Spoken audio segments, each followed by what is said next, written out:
What would be some of the shortcomings or some of the dangers of mentioned procedures? You mentioned about 7, and you mentioned that the first 5 are all haram, according to the scholars, and the last 2 are the only ones that they saw permissible. What would some of the dangers be, for example, with even the last 2? Well, there are a lot of dangers surrounding this procedure. And by saying dangers, it's not life-threatening.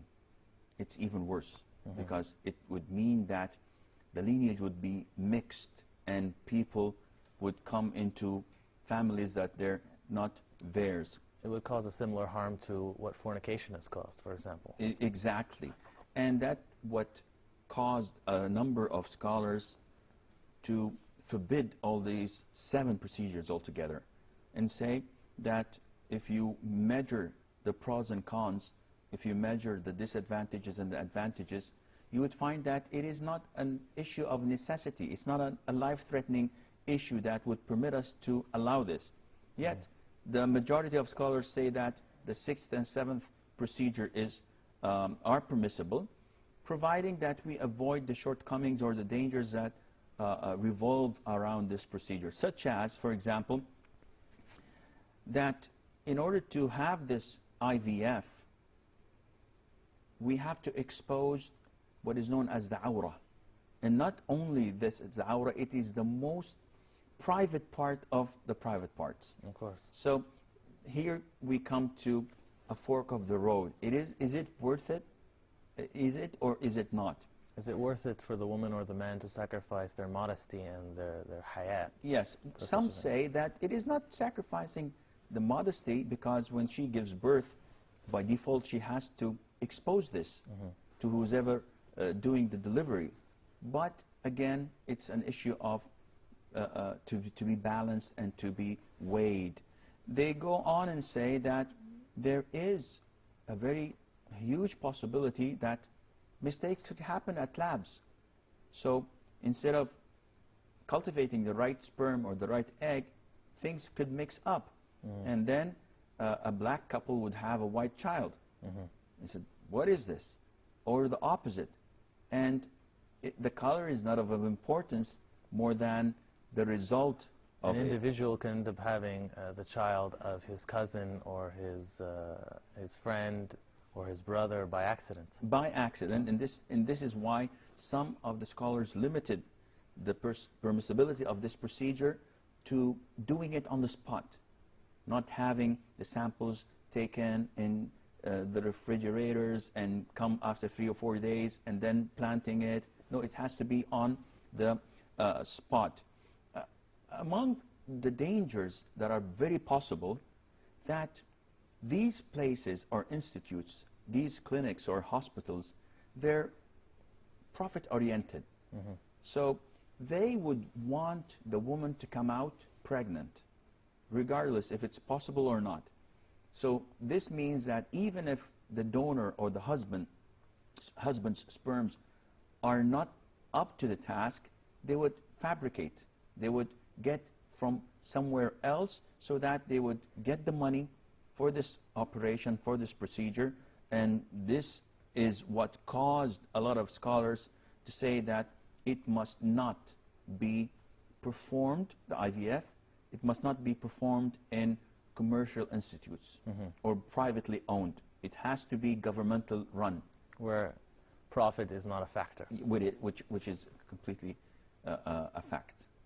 Barakallahu feekum.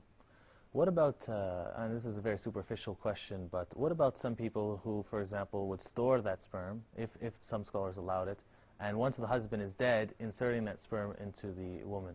Well, this also was discussed and mentioned by the scholars in their meetings, and they said that this is not acceptable and it's not applicable, because after the death of the man, the contract marriage is over, it's done. So by doing the IVF after his death would not actually be his own. It would be like fornicating. It would be like committing adultery. So they completely forbid this and they ban this, and this is something that it is not permissible, because imagine if someone dies and all of a sudden a wife comes up and says 3 years later that, listen, I have his sperms and now I'm conceiving his child. How would we know that this is his child and not the result of adultery? Barakallahu feekum. So what is the Islamic ruling then on some people who did this, let's say, for whatever reason, out of ignorance, and they fell into one of the first 5 categories, for example? This would not be considered to be a proper offspring of the person, because this is not his child. The sperms is someone else. So this child cannot be called after him, unless in a very narrow window of fiqh where the man has the right to call after him whomever he wishes.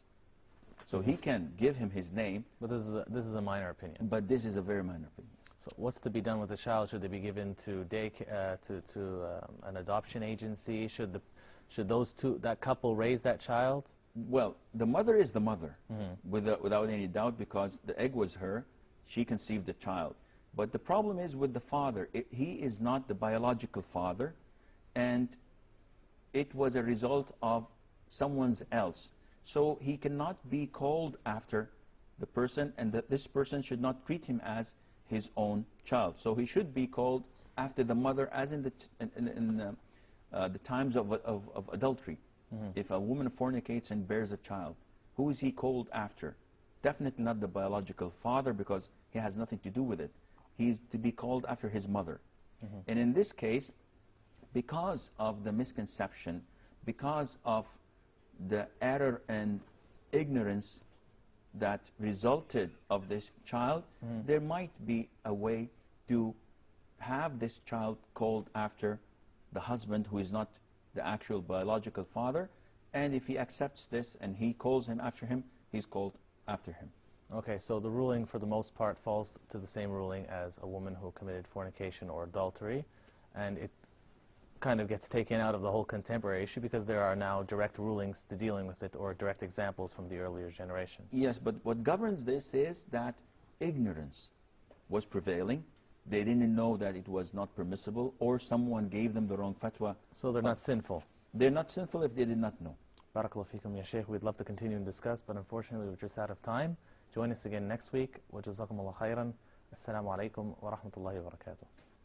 You can try to hold back the waves, but they